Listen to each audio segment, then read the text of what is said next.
एक बार सुबह जगकर अर्जुन कृष्ण के पास आए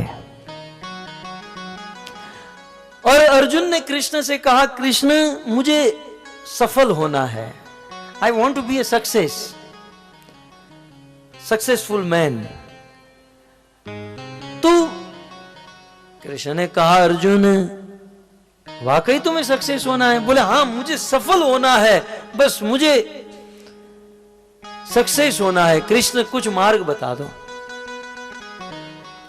कृष्ण ने कहा कि मुझे बताने की जरूरत नहीं है अर्जुन, तू देखकर ही समझ जाएगा।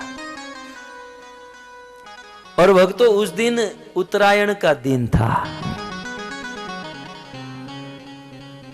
माघ मेला, आप जानते, गंगा सागर मेला आपके यहां होता है। तो प्रायः गुजरात, महाराष्ट्र में उत्तरायण, मकर संक्रांति में पतंग उड़ाते हैं। पतंग जानते हैं आप लोग?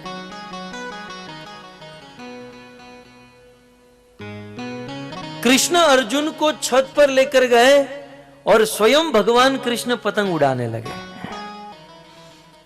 कृष्ण ने पतंग उड़ाई और बहुत, अब भगवान तो पैसे वाले हैं, द्वारिकाधीश हैं, सोने की नगरी में रहते हैं, उनको तो फिरकी का कोई टेंशन नहीं होता ना। हमें होता है कि हमारा मांझा चला जाएगा, कट जाएगा।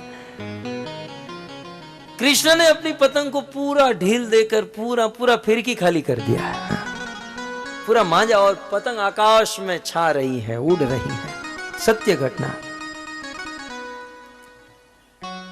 बस ऐसे पकड़कर उन दिनों, एक बात सुन लीजिएगा, द्वापर युग में सब लोग पतंग उड़ाते थे लेकिन काटते कोई नहीं थे। काटना कलयुग में शुरू हुआ है। पतंग काटने का कोई रूल है ही नहीं। हम लोग पतंग उड़ाते हैं, ये शास्त्रोक्त है। शास्त्र के अनुसार पतंगे उड़ानी चाहिए। पतंगे क्यों उड़ानी चाहिए? क्योंकि उस दिन सूर्य देव उत्तरायण करते हैं, मकर राशि में प्रवेश करते हैं। सूर्य का स्वागत करने के लिए पतंग उड़ाई जाती है। और साथ ही साथ उस दिन सूर्य की ओर देखने से आंखों का तेज बढ़ता है, हृदय में भक्ति मिलती है। तो पतंग उड़ाने के बहाने बंदा सूर्य की ओर तो देखते ही रहता है।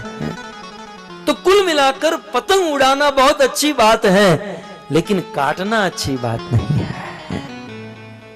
हमारे देश की संस्कृति काटना नहीं सिखाती, जोड़ना सिखाती है। जो एक दूसरे को काटते हैं या जो एक दूसरे की बातों को काटते हैं, जो एक दूसरे की निंदा करते हैं, ईश्वर को तनिक भी पसंद नहीं है। सो खैर, काटना नहीं चाहिए। कृष्ण ने पतंग उड़ाई और बहुत पूरी फिरकी, मांझा पूरा चला गया, आकाश में उड़ रही थी।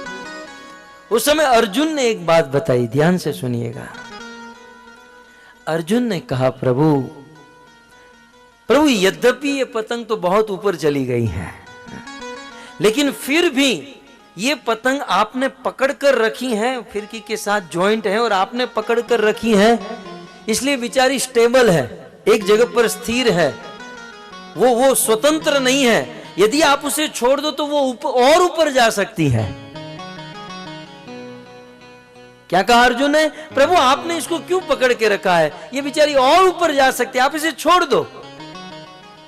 अब कृष्ण को तो उपदेश देना था।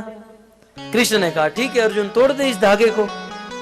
अर्जुन ने धागे को तोड़ दिया तो पतंग आकाश में और ऊपर गई, लेकिन कुछ देर तक ऊपर गई। थोड़ी देर के बाद वह पतंग धीरे धीरे झूलते हुए, गोता खाते हुए, फटते हुए अंत में भूमि पर आकर गिर गई। सीख क्या लेनी है? इससे उपदेश क्या लेना है? हमारी और आपकी पतंग या हमारा प्रोग्रेस या हमारी प्रगति आकाश में बहुत प्रोग्रेस करेगी, उड़ेगी, लेकिन जब तक हमारी डोरी हमारे गुरु के हाथ में है। जिस दिन गुरु के हाथ से डोरी निकल गई, ऐसा हो सकता है कि हम स्वतंत्र हो जाए। हम यदि स्वतंत्र होंगे तो और ऊपर उड़ेंगे।